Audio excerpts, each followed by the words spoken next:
Assalamualaikum warahmatullahi wabarakatuh. Halo teman-teman, perkenalkan nama saya Sandi Puspitasari dengan NIM 146220125050. Jadi teman-teman, pada video kali ini saya akan membahas keterkaitan materi ekonomi makro dari bab 1 sampai bab 7. Bab 1, masalah ekonomi makro. Masalah ekonomi makro meliputi inflasi, pengangguran, pertumbuhan ekonomi, dan kestabilan ekonomi. Inflasi menyebabkan harga barang naik sehingga daya beli masyarakat menurun, sedangkan pengangguran terjadi karena kurangnya lapangan pekerjaan. Masalah tersebut dapat mengganggu kondisi ekonomi negara sehingga pemerintah harus mencari cara untuk mengatasinya. Salah satu faktor yang mempengaruhi kondisi ekonomi adalah pasar uang yang dibahas pada bab 2. Bab 2, pasar uang.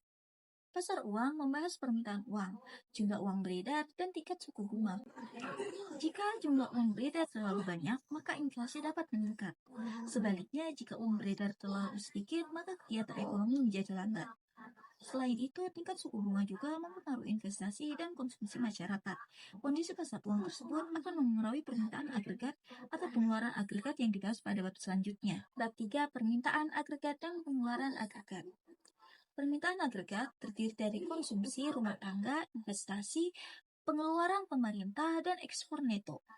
Jika permintaan agregat meningkat, maka perusahaan akan meningkatkan produksi barang dan jasa.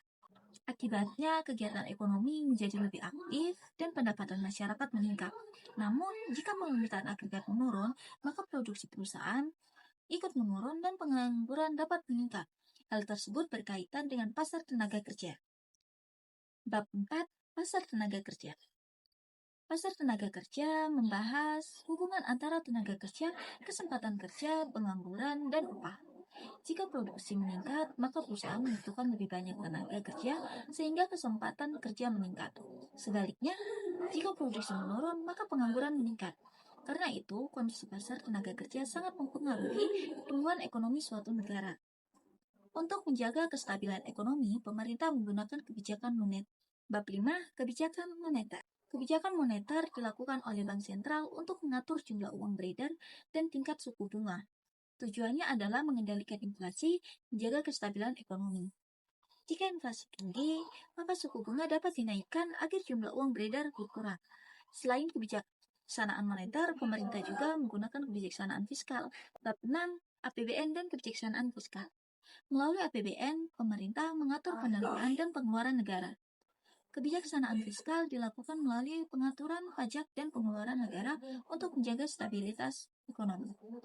Jika pengangguran meningkat, maka pemerintah dapat meningkatkan pengeluaran negara untuk membuka lapangan kerja. Kebijakan tersebut juga berkaitan dengan hubungan ekonomi luar negeri. Bab 7, keseimbangan internal dan eksternal. Keseimbangan internal berkaitan dengan inflasi dan pengangguran dalam negeri, sedangkan keseimbangan eksternal berkaitan dengan ekspor, impor, dan neraca pembayaran dengan negara lain. Karena itu, pemerintah harus menjaga keseimbangan ekonomi dalam negeri dan luar negeri agar kondisi ekonomi tetap stabil. Jadi kesimpulan, materi dari bab 1 sampai bab 7 saling berkaitan dalam membahas bagaimana suatu negara menjaga kestabilan ekonominya. Masalah ekonomi makro seperti inflasi dan pengangguran dipengaruhi oleh kondisi pasar uang, permintaan agregat, dan pasar tenaga kerja untuk mengatasi masalah tersebut.